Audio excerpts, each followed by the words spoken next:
Over your academic career spanning over 30 years with 14 books written and lots of papers, hundreds of papers and chapters, book chapters, has there been a set of themes that you have been consistently concerned with and explored in your work? There have. I would think really my work comes down to two main points of focus. There is a primary concern with social class and education and the relationships between them, social inequalities, social reproduction of class, and issues related to education policy. And my work also explores the relationships between those two things. So trying to understand the ways in which education policy contributes to or interrupts processes of social reproduction. And what I do with those themes or topics is try to bring sociological concepts to bear upon them, to try and make sense of them, and do what I call, borrowing a term from Jenny Osger, policy sociology. So using sociological concepts, sociological theory, sociological methods to understand policy, understand social class, and understand how they interrelate.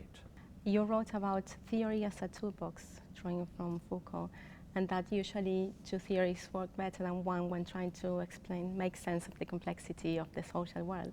So could you tell me a little about the theoretical influences on your work and the way you work with theory and you use theory in your work?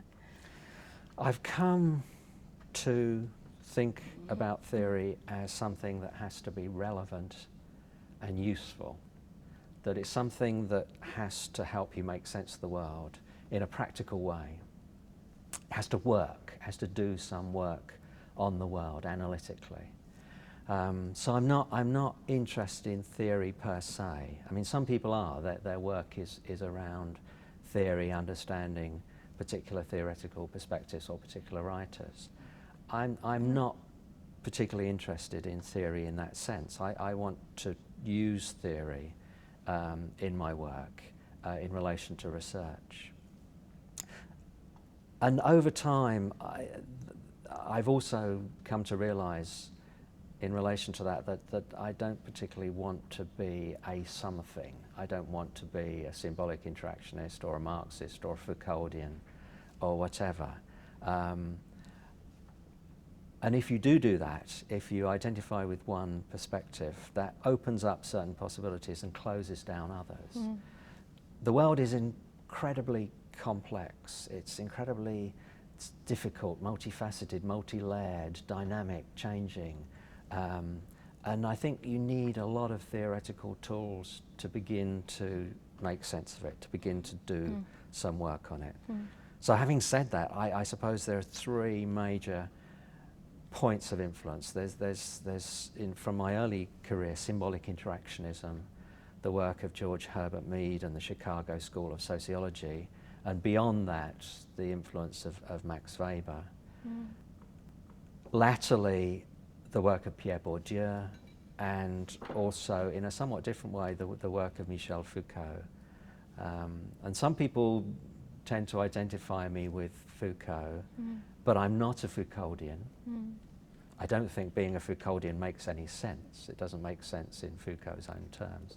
But for me, Foucault makes me think about what I do, makes me think about research, about knowledge, about scholarship, about how we understand the world.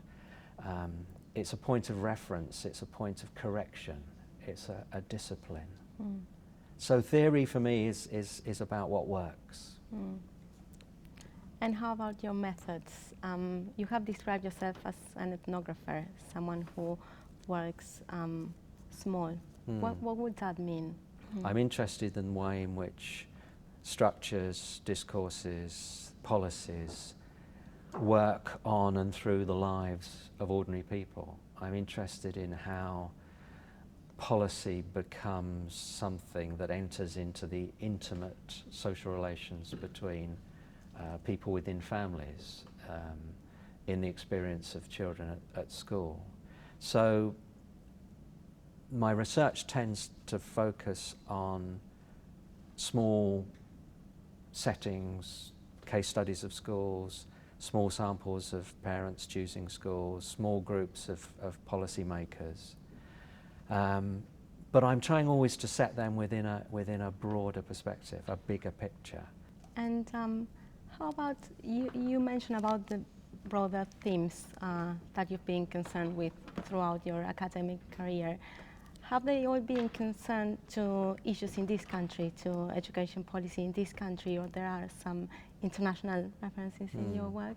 More than ever now, policies move around the world and policy ideas flow between countries to the extent that you could make an argument that we now have something that's identifiable as global education policy, an ensemble of ideas and practices and technologies that are increasingly common in almost all countries around the world, even countries with very different and diverse histories and cultures. I enjoy working with students from other countries, and I enjoy the process of learning through them about other cultures and other histories and other political and educational systems. You have been working at the Institute for quite a long time now. How long? 10 years. 10 years. What is it about working, teaching and doing research at the Institute that you find intellectually, professionally engaging, challenging, appealing? Well, the Institute is an amazing place in a variety of senses. It's amazing in the simple sense that it's set in the middle of London. And anybody interested in education policy, both nationally and internationally, that's an amazing advantage because so much flows through London. The centre of government is obviously here, and a great deal of policy debate and policy influence goes on here. So that's very important. But the Institute itself, the size, the complexity, the diversity of activities here, and simply the range of just stunning scholars that are wandering around the building is a privilege and an extraordinary opportunity for anybody who wants to do good academic work around education. And in addition to that, if you sit in the foyer for long enough, people walk through from different parts of the world. I'm always meeting Americans and Australians and people from Europe and from Latin America who just happen to be passing through the Institute or spending some time here.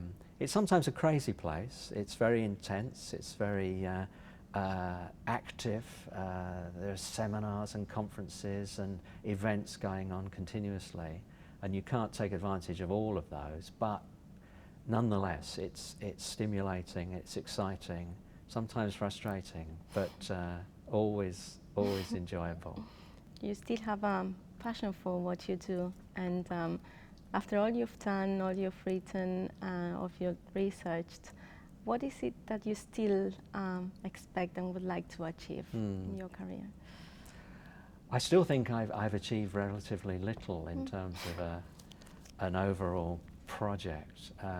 I still think there's so many things I want to do. There's so much research I want to do, so much I want to write, so much that still bothers me and concerns me, so much that is, again in Michel Foucault's terms, cracked in the world.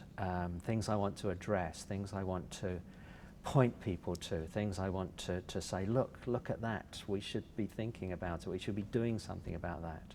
So sometimes I still feel as though I've done very little and I'm at the beginning of things, but unfortunately I suppose I'll run out of time eventually. But yeah, I'm still enthusiastic, I'm still passionate, I'm still frustrated about things that I want to explore. Just in relation to why certain themes become of your interest, is it that usually you are unsatisfied with the way these themes are addressed in the dominant debates in the literature that makes you feel passionate for doing something different, seeing them from a different point of view? I suppose fundamentally I'm concerned about social justice and social equality, and in particular the way in which small processes, everyday mundane practices work to disadvantage, damage, undermine, exclude, marginalise particular social groups. It's easy in a way to concentrate on the bigger structural inequalities, and they're very important and they're very obvious. It doesn't mean they're any easier to change, but they're visible. But alongside that, and as part of that, there are everyday inequalities that affect people in terms of their health and their well-being and their opportunities and the possibilities to grow and flourish. And those things make me angry. Those things make me want to do research to try and change the world, or at least change the way people think about the world. I don't necessarily want to tell people how they should think. I want to give them tools and possibilities for thinking for themselves about the world, and perhaps together we can change it and make it a better place. That's very nice. Thank you, Stephen. I think that was very interesting. Thank you for your time. very nice question.